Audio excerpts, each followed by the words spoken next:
SG Consultancy Services. Study MBBS in Russia, Philippines, Uzbekistan. Indian skill force is contributing so much to the American economy. ఇప్పటివరకు మనం వెళ్ళిన Ameerpet batch ఏవైతే ఉందో most of the people వాళ్ళందరూ కూడా కొంచెం వాళ్ళ ఆశయం నీళ్లు పోసుకోవాలి. ట్రంప్కి అంత మొండిగా డెసిషన్స్ తీసుకున్నా చైనాతో వెరీ క్లియర్ కామర్స్ ఇష్యూ ఉంది. చైనా అంత అడమెంట్ గా why is like India not able to stand? మన ఇండస్ట్రీ అంతా కూడా విదేశీ ఇండస్ట్రీ.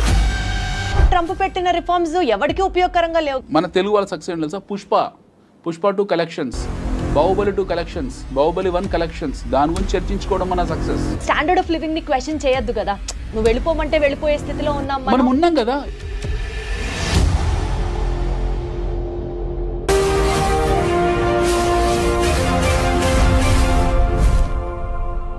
చూడు, ఒక్కవైపే చూడు, ఇంకోవైపు చూడాలనుకోకు. ఇది మీ అందరికీ బాగా తెలిసిన డైలాగే అయినప్పటికీ కూడా ఐ రియలీ విష్ ఇండియన్స్ అందరం ఒకే స్టాండ్ మీదకి వచ్చి ట్రంప్కి మన పవర్ ఏంటో ఈ స్టైల్లో చెప్పాలనిపిస్తూ ఉంటుంది. Because those reforms what he has been introduced or visa మీద రెస్ట్రిక్షన్స్ కానీ ఈ అంశాలన్నిటినీ ఇండియా అండ్ యుఎస్ ఈ టైజ్ ఏదైతే ఉన్నాయో be it in terms of economics or in terms of trade or in terms of whatever XYZ reasons ఇవన్నీ ఎలా effect అవుతాయి లేదా ఎఫెక్ట్ అవుతాయన్న భ్రమలోనే మనం బతుకుతున్నామా? Would it really or seriously make any sense? ఈ టాపిక్స్ గురించి మాట్లాడడానికి let me introduce the guest to you first. ఈ సబ్జెక్ట్ ఆ సబ్జెక్ట్ అని కాదు. Be it about mutual funds, he's there. Be it about investments, he's always there. And beat about geopolitics, he says తనకంటే best ఇంకొకరు లేరు అని. And absolutely is what I also feel. Let me take the privilege to invite our guest for the show today. Anil AKV garu ఉన్నారు. Hello Anil garu. Hi ma'am. ఎలా ఉన్నారు? I'm good. అసలు జియో పాలిటిక్స్లో మీకున్నటువంటి ఏమంటారు vast knowledge is like I'm totally flat for it sir. అది మీరు ట్రావెల్ చేసిన విధానం కావచ్చు, మీరు వర్క్ చేసినటువంటి మీ పాస్ట్ ప్రయర్ వర్క్ ఎక్స్పీరియన్స్ వల్ల కావచ్చు, వాట్ ఎవర్. బట్ ఈ టాపిక్స్ గురించి డిస్కస్ చేయడానికి నాకు మీరే పర్ఫెక్ట్, మీతోనే కరెక్ట్ అని అనిపించింది. And that's the reason we have been talking now. So sir, Indian skill force is contributing so much to the American economy. Absolutely. ఈ నేపథ్యంలో restrictions on visa, H1B reforms, Trump రీసెంట్గా introduce చేసినటువంటి వీటి దృష్ట్యా how are it going to be affected? What would you have to say about it? It is very positive, the visa restrictions or Trump new immigration policy regimes, all are positive for Trump only. Yes. So he wanted to take the best quality from India. అతనికి మన దగ్గర నుంచి best క్వాలిటీని తీసుకొని వెళ్ళే ఉద్దేశం ఉంది. So ఇప్పటివరకు మనం వెళ్ళిన అమీర్పేట బ్యాచ్ ఏవైతే ఉందో మోస్ట్ ఆఫ్ ద పీపుల్ వాళ్ళందరూ కూడా కొంచెం వాళ్ళ ఆశయం నీళ్లు పోసుకోవాలి. So he's now very clear that he want the quality immigrations. ఒకటి. రెండోది, ట్రంప్ హిమ్సెల్ఫ్ ఈజ్ చాలా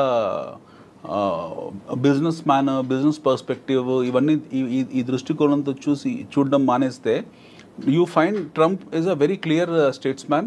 He is a very clear nationalist. Correct. And he is a man who is looking at from his internal security perspective. Absolutely. So atanu రాగానే చేసింది pentagon ని strong చేసుకున్నాడు, CA ని strong చేసుకున్నాడు, వాళ్ళ deep state ని strong చేసుకున్నాడు. He is now putting lot of tariffs across the globe. Now immigration policies tight చేశాడు. So అతనికి ఏం మర్సీ లేదు ఈ విషయంలో. He is merciless. I mean, it's very brutal in terms of imposing his ideologies and landmark decisions. So that way it is a benefit to Trump. So you cannot all ఎవరు పడితే వాళ్ళు ఇప్పుడు US కి వెళ్ళడానికి. కానీ sir, అంటే మనం ఇప్పుడు ఇండియన్స్ కాబట్టి we have that feeling of nationality. Indians అని పంపించేస్తారా, ఇండియాతో ఇట్లా ఆడుకుంటాడా అని అనిపిస్తుంది. కానీ but otherwise Trump always had this, as you said, his mercilessly, his ruthlessly in for his country. America first is his stand always.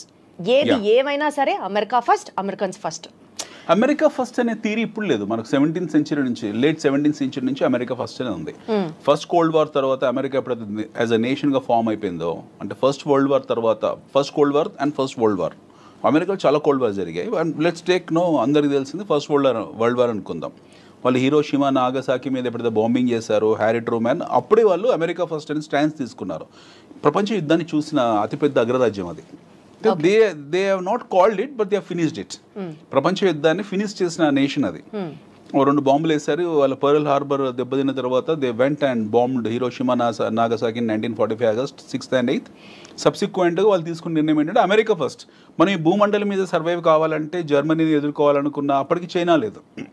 Are Latin American కంట్రీస్ని ఎదుర్కోవాలనుకున్న బ్రెజిల్, అర్జెంటీనా వాళ్ళకి చాలా పెద్ద శత్రువులు. ఆ టైంలో వాళ్ళని ఎదుర్కోవాలనుకున్న, లేకపోతే యూకేని అప్పటికి వెరీ స్ట్రాంగ్ కంట్రీ బ్రిటన్, వాళ్ళని ఎదుర్కోవాలనుకున్న, లేదా ఆ టైంలో ఉన్న పోర్చుగల్ కానివ్వండి, లేకపోతే స్పెయిన్ కానివ్వండి, ఫ్రాన్స్ని కానీ వీళ్ళని ఎదుర్కోవాలనుకున్నా they have to take American first stance. So American first stance ఆ రోజే తీసుకున్నారు వాళ్ళు. So when they have taken the stance of America first and there continuing it. Now ఈ ప్రాసెస్లో ఏమైంది, మీకు ఒక్కొక్క రాష్ట్రపతి అంటే ఒక్కొక్క అధ్యక్షుడు ఒక్కొక్క నిర్ణయాలు తీసుకున్నాడు. అక్కడ కొన్ని కెనడీ వచ్చాడు, సంస్కరణలు తేవాలనుకున్నాడు, కెనడీని అర్ధాంతరంగా చంపేశారు, హీఈస్ గాన్. రొనాల్డ్ రీగన్ వచ్చాడు, రొనాల్డ్ రీగన్ కొన్ని రిఫార్మ్స్ డిసిషన్స్ తీసుకున్నాడు, తర్వాత ఆయన రిటైర్ ఆయన వెళ్ళిపోయారు. దాని తర్వాత వీ హ్యావ్ సీన్ ఒబామా. ఆ టైంలో మొత్తం ప్రపంచం ఉత్పాదన జరిగింది in terms of subprime crisis. They lot of money, oil money యూఎస్కి వెళ్ళడము, అదంతా కూడా యూఎస్ బాండ్స్లోకి వెళ్ళడము సబ్ప్రైమ్ అంటే వాళ్ళు బారింగ్ రేట్ కన్నా ఎవ్రీబడి నోస్ దట్. వాళ్ళ ఆ క్రైసిస్లోకి వెళ్ళడము. దెన్ ఒబామా కేర్ ఇలాంటివన్నీ తీసుకొచ్చారు, బెయిల్అవుట్ ప్యాకేజ్ పెట్టారు. దెన్ వాళ్ళ ప్రమేయం లేకుండా involuntarily they made their economy as a paper economy. Nixon time నుంచి US is in no what you call is become more or less paper economy. యుద్ధ వాతావరణం ఎప్పుడు సృష్టించుకుంటూ వచ్చారు. Now finally what happened, the transparency of classified information ఉన్నంత వరకు it is a paper economy. $50-60 trillion డెట్స్లో ఉన్న ఎకానమీ అది. సో అమెరికా కాంపౌండెడ్ మొత్తం ప్రపంచంలో ఉన్న అప్పులన్నీ వేసుకుంటే 30% అప్పు is from America only. 30% America ప్రపంచ. How does it claim to be like super natural power అని ఎట్లా ఫీల్ అవుతుంది? సూపర్ పవర్ ఎందుకు ఫీల్ అవుతుంది? Super global power. Super global power. వాళ్ళు గ్లోబల్ పవర్ కాబట్టి వాళ్ళు ఎందుకు గ్లోబల్ అవుతుంది? వారు global power. How power comes? Power ఎలా వస్తుంది మీకు? ఆర్మ్స్ అండ్ అమ్యునిషన్స్ ఎక్విప్మెంట్తోనే వస్తుంది. అంటే ఆస్తుల కన్నా అప్పులు తక్కువ ఉండాలి. ఆస్తుల కన్నా అప్పులు తక్కువ ఉన్నా సరే అప్పుల కన్నా ఎక్కువ ఆయుధాలు ఉన్నాయి వాళ్ళ దగ్గర. అది that makes America stand out unique. yes వాళ్ళ దగ్గర ఆయుధాలు ఎక్కువ ఉన్నాయి. America has got all warfare equipment toys with them. So వాళ్ళ దగ్గర లేని ఆయుధాలు అంటే ఏమీ లేవు. వాళ్ళు దాన్ని ఎప్పుడు ప్రయోగిస్తూనే ఉంటారు. ఐ థింక్ అందుకని నేను అనుకుంటా అండి, ట్రంప్కి అంత మొండిగా డెసిషన్స్ తీసుకున్నా they are always super confident that they have the best ఈ వార్ఫేర్కి సంబంధించి they are always in ahead కాబట్టి వాళ్ళకి కాన్ఫిడెన్స్ వస్తుందేమో అనిపిస్తుంది. వాళ్ళ కాన్ఫిడెన్స్ రావడానికి 3-4 కారణాలు ఉన్నాయి. వాళ్ళ తాలూకు డీప్ స్టేట్ సిఏఏ వెళ్ళని ప్రాంతం అంటూ లేదు. ఫర్ ఎగ్జాంపుల్ వాళ్ళకి ఎవరితో ఇష్యూస్ ఉన్నాయి, ట్రంప్కి ఇప్పుడు ఎక్కువ ఇష్యూస్ చైనాతో ఉన్నాయి. చైనాతో వెరీ క్లియర్ కామర్స్ ఇష్యూ ఉంది, ట్రేడ్ అండ్ కామర్స్ ఇష్యూ ఉంది. వాళ్ళు టారిఫ్ ఎక్కువ పెట్టింది చైనాకు. ఎందుకంటే ఇప్పుడు China if suppose China is exporting close to about 3.9 trillion to America, versus America is exporting 2.9 trillion. So వాళ్ళ ట్రేడ్ డెఫిసిట్ ఆల్మోస్ట్ ఒక 30% ఒక చైనాతోనే ఉంది. సో డెఫినెట్గా వాళ్ళు చైనాని టార్గెట్ చేశారు, చైనా మీద టారిఫ్ పెట్టారు. దానికి కౌంటర్ టారిఫ్ చైనా కూడా పెట్టింది. మా వస్తువులు మీరు కొనకపోతే మా నష్టం లేదు, మాకు కొనుక్కోవాలంటే ఈ రేటుకు కొనుక్కోవాలని వాళ్ళు పెట్టారు. They have taken the stands. They are also very strong. Now Trump is not sparing any one in terms of tariffing. ఇప్పుడు we have to understand 2 things. What is America at this point in time? America is the greatest importer of goods and services across the globe. వాళ్ళ దగ్గర వాళ్ళు ఏం export చేస్తున్నారు ప్రపంచానికి అంటే they are exporting the army products. ప్రపంచం మొత్తాన్ని కూడా ఆర్మీ ప్రోడక్ట్స్ ఎక్స్పోర్ట్ చేస్తున్నారు. 1 ఐటీ ప్రోడక్ట్స్ ఎక్స్పోర్ట్ చేస్తున్నారు. 2 ఆటోమొబైల్ ఎక్స్పోర్ట్ చేస్తున్నారు. 3 సో ఈ 3 లేకుంటే ప్రపంచం బ్రతకదా అంటే బ్రతుకుతుంది, హ్యాపీగా బతుకుతుంది. ప్రపంచానికి వచ్చిన నష్టం ఏం లేదు. Whether America exist or not doesn't matter for the world. America లేనప్పుడు కూడా ప్రపంచం ఉంది, అమెరికా తర్వాత ప్రపంచం ఉంటుంది.